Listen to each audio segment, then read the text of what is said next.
Yeah, let's shift gears a little bit and talk about the sanctions, but from the side of the collective West. You sent me an article before we did this video on how Biden is having real issues with the fracking companies in the United States. Venezuela, Maduro, they go to Maduro, who they've also sanctioned to an incredible level, and they go to Maduro and they grovel for some help. But we've explained that it's not going to be so simple as just Venezuela turning on the production taps and everything is hunky dory. It's going to be very difficult to get Venezuela to ramp up and cover the production that Russia was putting out. We talked about Iran and the JCPOA and how they're pushing for that deal to get finalized so that Iran Yeah. can pick up the slack. We've heard reports about Qatar.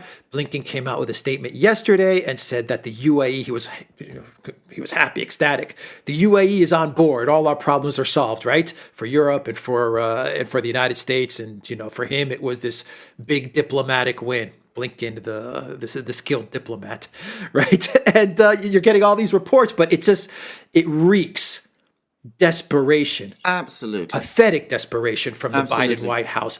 They are Absolutely. making this up as they go along. Yeah. But we're talking about real problems for the collective West. Real problems. Absolutely. Well, we're talking about real problems for the Biden White House because, of course, again, the problem is that the sanctions, the big sanctions, the sanctions against the central bank, the Russian central bank, and the de-swifting of the big Russian banks haven't worked out exactly as they were expecting. So they lurched into these oil sanctions. Again, must remember they really do believe that Russia is a gas station masquerading as a country. This is an article of faith for them. They really believe it. So this is their idea that they're going to topple the regime in Moscow by cutting off its oil exports. Except, of course, they're not really people who do markets. They're not people who do industry. They're not people who worked out the implications of this. And what they're seeing, what is now starting to happen is, yes, these pressures are going to cause real disruption in Russia. Unquestionably, they will. But this is over an issue that the Russians care about, and the Russians have ways round. They can find ways round these problems, and they will. But what they are also doing, which is perhaps not what these people, the Blinkens, the Newlands, those sort of people anticipated, is that they are pushing the US itself into recession. Not just any recession, a really bad recession. We did our live stream with Tom Longo, in which he was explaining what a stagflation crisis is. And that looks to me like, that's now baked in the cake. So given that this is so, they are becoming desperate. And they're turning round to Venezuela. They're begging Maduro for help, except, of course, Maduro is bound to answer for complete sanctions relief. How do you explain that? How do you justify that? And get his gold back. You get his gold back and all that, exactly. And, the Guaido affair, that will have to be... And, that way, then you lose the support of the conservative Hispanic voters, people who vote for Bob Menendez and people of that kind. They're already tilting Like Rubio. Republican, and Rubio as well. People like that. So you have that problem, and then of course the other one, which is you pick up, you run with some murmuring comments from the UAE. I read what the UAE said. Of course, we're prepared to look at this question of raising oil prices or oil production because we're responsible people on the energy markets. It's very, very far short of any actual commitment. And it won't make any difference because, as the Secretary General of OPEC has said, OPEC doesn't have the capacity to replace Russia. Tom Longo was explaining to us that you can't just substitute Urals crude, which is a heavier crude, for light Arabian crude. People who talk in that way don't understand energy markets anyway. But even if you could, the capacity to do it is simply not there. Just as when the European Union talks about, replacing Russian natural gas, the pipeline gas, with liquefied natural gas within a year, it can't be done. The capacity to do that isn't there. So these are just words coming from people who haven't thought this through, who are making it up as they're going along, because Plan A hasn't worked. But they're too committed, too invested in this project to start considering Plan B, or rather reverse.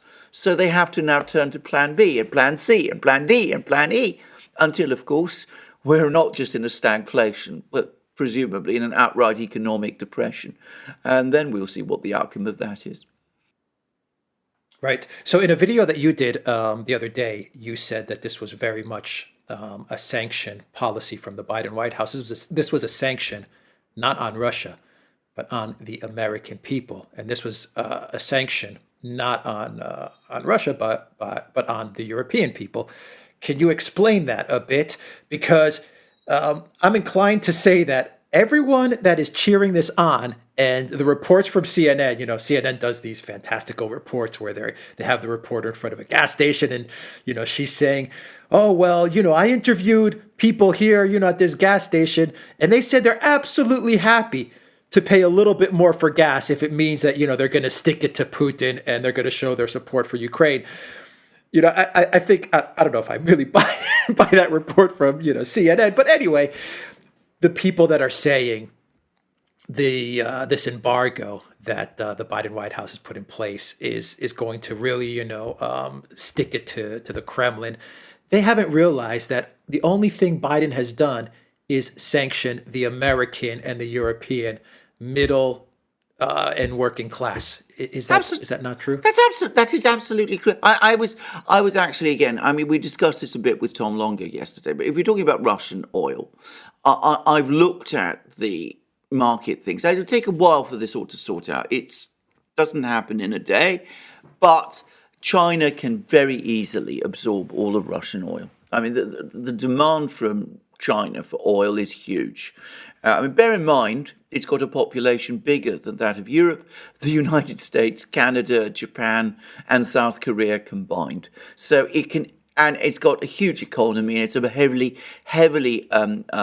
energy-intensive economy. They need oil, and the oil that Russia produces, it turns out, is of the sort that is very well suited to the kind of industrial plant that China has.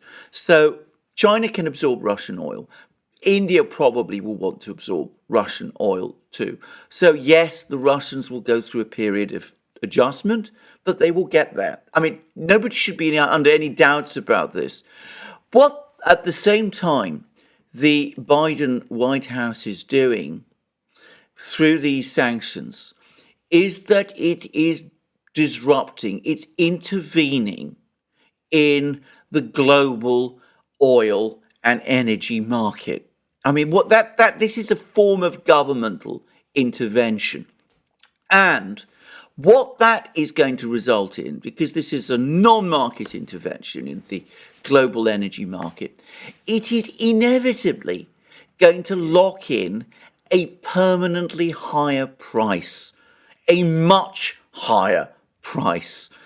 China will get its oil through pipelines. You don't need ships. Ultimately you can build oil pipelines from Russia. They can go to China. It'll get its pipeline gas. It will get cheaper oil and cheaper gas. The West will get more expensive oil and more expensive gas. And that's going to affect living standards. It's already affecting living standards. And it's also going to affect long-term competitiveness of the Western economies as against the Asian ones, which is, to be straightforward about it, what these kind of interventions, these interferences in the efficient working of markets do. And as is often the case, when you interfere in markets, you don't just raise the price, you create a shortage. And we're very likely to see shortages as well. There's already reports of shortages starting to spread in Europe. Yeah, Biden has. It seems like he's gone on the attack against the middle and working class Yeah, of the absolutely. West. I mean, Absolutely. he's taken a very hostile decision and action towards the working and middle class. Yeah, To wrap up the video, this from a yeah, president, just to quickly say, who campaigned that he was going to run a foreign policy for the middle and working classes. That's what he said. the exact opposite. He's done the He's exact done the opposite. exact opposite. But you got to stick it to Putin, right? Yeah. That's the narrative and that just we're to say, getting. just to say, CNN. How many people follow it? How many people watch CNN? Yeah, How many people watch CNN as opposed to Fox News? Could that be because people who follow Fox find it far more relevant to what is going on in their actual lives than the fancies and fantasies that they see on CNN? Yeah. Well, to be fair, Fox News has been pretty bad on covering. Oh, actually pretty much. surprisingly bad. Surprisingly bad, with the exception of Tucker Carlson, who's starting to get it. I mean, he's Yes, starting to put the pieces together. I agree. Everybody else is just off the cliff. They're awful, but I mean, I give the Yeah. example of CNN because it's always the outrider. on Yeah, these no, things. you're exactly right. No, you're exactly Yeah. right. Yeah, but just on a side note, before I get to the final question, I remember in 2015 when you had the war against Ukraine, the civil war, which was coincidentally ordered by Joe Biden. He gave the orders to Poroshenko in order to attack the East. Not many people talk about that, but that war was started by the Poroshenko government towards the Donbass.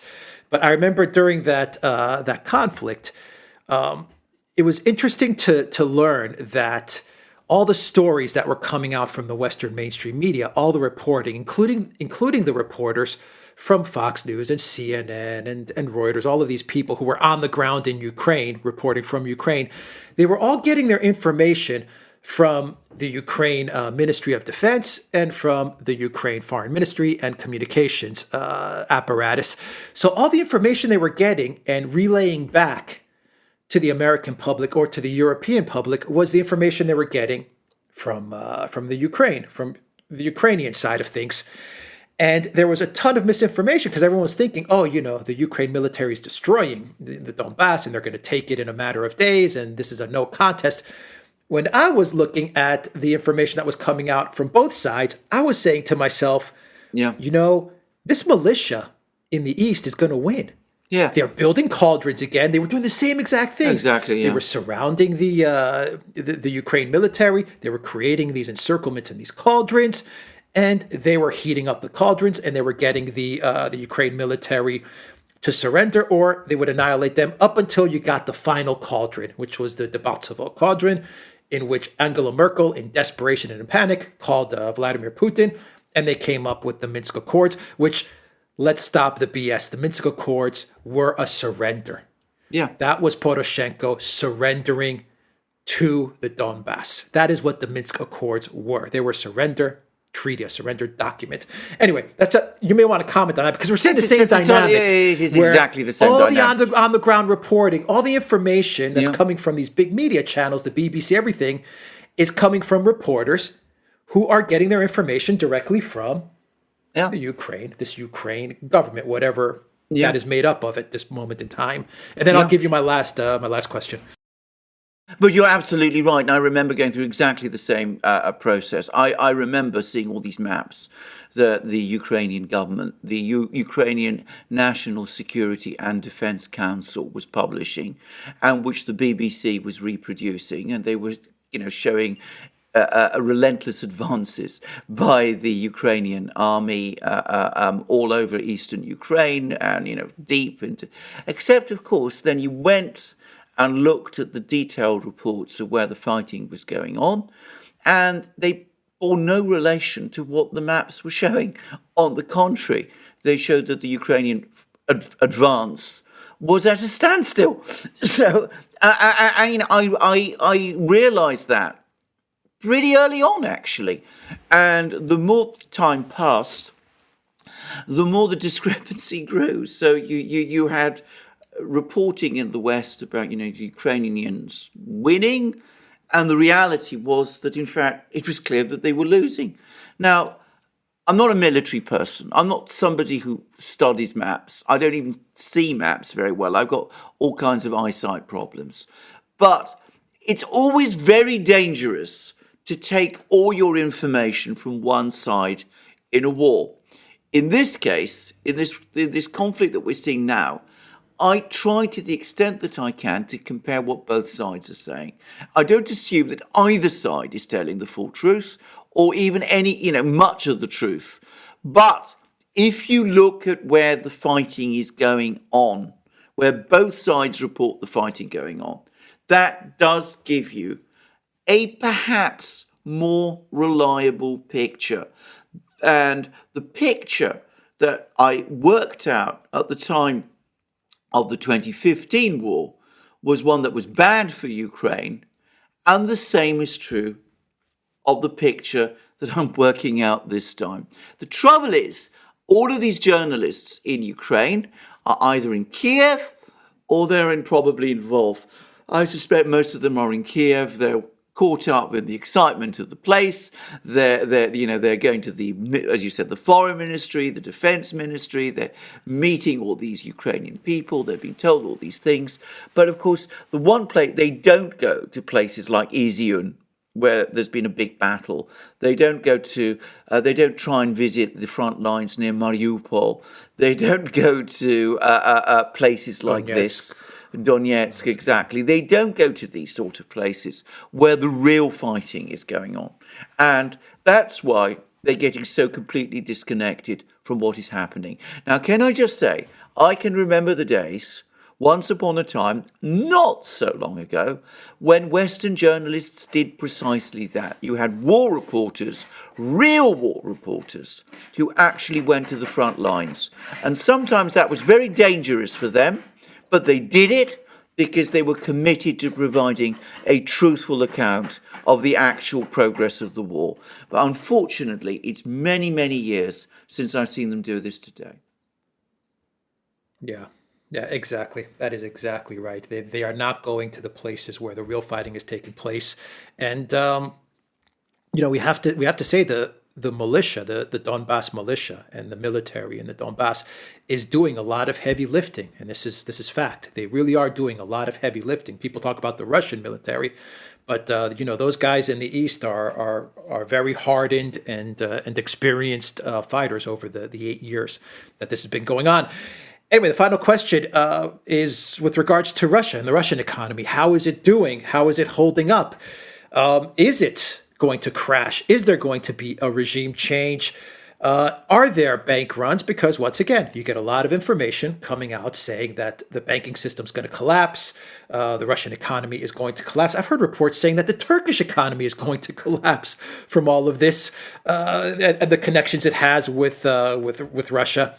Yeah. What is the situation? I also read a report that China is starting to have a difficult time with their trade relations with both Russia and Ukraine.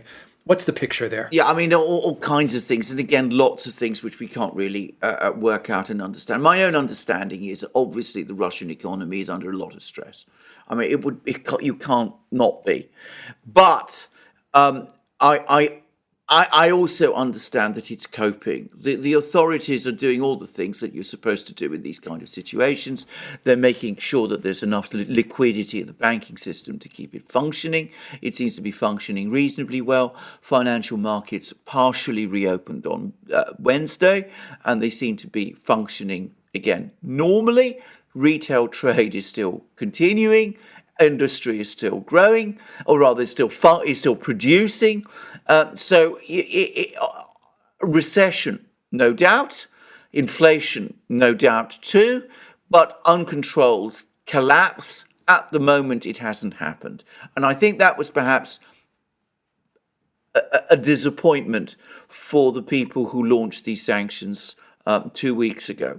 And of course, the announcement that the Europeans are going to go on buying Russian oil and the admission by Borrell that financial sanctions against Russia are maxed out is probably within Russia itself going to be a stabilizing factor.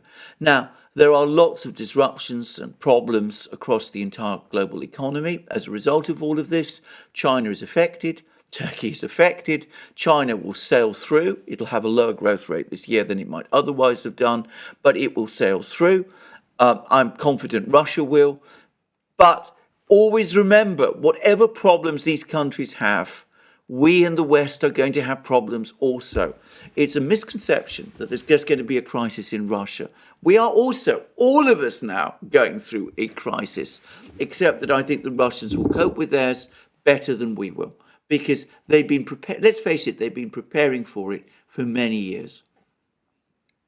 Yeah. All right. We will leave it there. Anything else you want to add with regards to the sanctions, to the economic situation, or I'm going to say one very brief thing, and I said this in a video yesterday. I mean, I think this has been a final parting of the ways. I'm one of those people who had long believed that, the commercial interactions between Russia and the West made such enormous sense for both blocs that that they would survive and endure, and that they would lead to some kind of political rapprochement. I've come to the opinion that all those economic interactions, simply created frictions.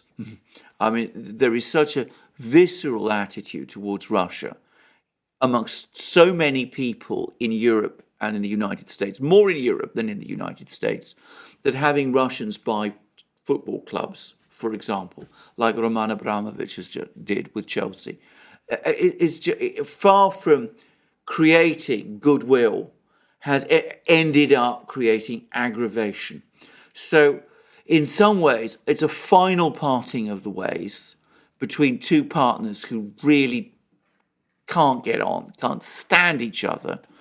And perhaps once this divorce is executed, we could start to see a more stable situation begin to arise. A Russian official said that, the right thing to do now is forget about friendship, forget about mutually beneficial economic relations, go back to the Cold War pattern of peaceful coexistence. And that seems to me the right way. Yeah, each party has to go their own way, period. And I agree with that. I think the one thing that this is exposed is the fact that this elite class, and I don't have another word for them. I'll call them the elite or the Davos class. They're not elite, but anyway.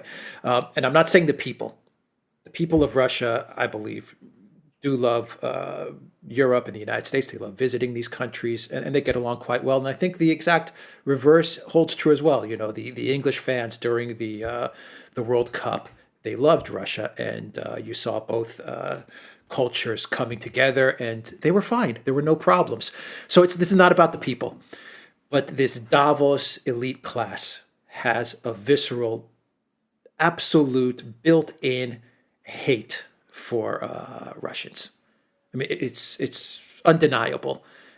Call it bigotry, call it racism against Slavs. I don't know what you can call it, but it is this absolute hate for what it means to be Russian, what it means to be Slavic, what it means to even be Orthodox, maybe. Yes, I think the latter. This has been exposed. Part, yeah. Yes.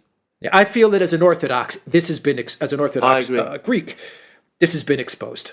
And yes. And once again, this is not a people thing. I think the people get along very, very well, and yes. they're traveling and they're meeting each other, and there's yes. no problems. But this elite Davos crowd, for some reason, I don't know, maybe you can explain it a couple of minutes. I can't explain For some reason, I can't explain it. There's this hate. And maybe it goes back 100 years. We did our history shows with the Tsar, and we talked about that period. I don't know what it is, but it's not going to get resolved. No, I don't know what it is. I mean, I to be honest, I have, as I said, I expected everything over the last couple of weeks. I expected all the sanctions that we've seen. But there is I would say a demented quality to so much that's happened over the last couple of weeks that my opinion is that it's not just a couple of hardline commentators in some newspapers and some hardline politicians. This is a very deep-seated, fundamentally deeply planted pathology, which we just have to accept as the reality. It's not going to go away. It's not going to go away anytime soon, and you cannot build successful economic relations, trading relations on this basis. I mean, it can't be done. On the contrary, all it's doing is it's making more and more people amongst the elite more and more angry. By the way, it also explains a great deal about the diplomacy, because it's quite obvious to me that you have all these meetings. You have meetings between Russian diplomats and German diplomats, Russian diplomats and British diplomats. And it's obvious that, behind the smiles, behind the polite words, there is a deep, fundamental, extreme antagonism. And it explains why you get flaky people flaky comments, maybe not flaky people, but flaky comments, like people like, Stoltenberg, who say that, Russia has no right to a veto, no right to a say, no right even to an opinion, apparently. And, when you're up against that kind of mentality, then forget it. I mean, there's no working with it. Just move on. Can I make one final statement? And you don't have to elaborate on it. It's just an observation. I've been following the media coming out of India and some of the statements they've been making, just out of curiosity, because India's stance has been very interesting to me in all of this. I think everything that we have just said, I think the Indian people are also starting to realize it as well, that, we're not so welcome in the West either. It's just an observation. And maybe that explains some of the stance, but I don't know. What do you think about that? It is absolutely true. If you look at what the Indians have been saying, there's been a revulsion of feeling about the West as a result of all of this. I believe the same is true in much of Africa, by the way. And I'm going to make one important observation. The one place where I've seen people speak out against this in the West has been amongst some conservative sides in the United States, even rhino sites like National Review. I've been reading some people who say, what is this business about trying to bully Russian musicians into denouncing their own country? I mean, but in Europe you see nothing like that. But in India, in most of the rest of the world, I think people have looked at this. They've looked at this outburst of rage, and they find it extremely ugly. I have to say, I have been personally shocked by it. Yeah, I agree. I think people in India and much of Africa, they look at what's happening to Russia, and they're saying, you know what, they've been doing the same thing to us, and all of these sanctions and all of this stuff that they're throwing at Russia could very easily be turned around on us. I don't know. That's just the feeling that I get. I think that's exactly. I think it sums it up precisely. All right. We will leave it there, everybody. theduran.locals.com. If you're watching this from Rumble, you will see a button up top, which will take you to our locals community, a little red button. Click on that button. You'll automatically go to our locals community as well. And, of course, the Duran shop. Use the code GOODDAY. Get 10% off all merch. Take care. There's the mug. Good day. There's the mug. All right. Take care.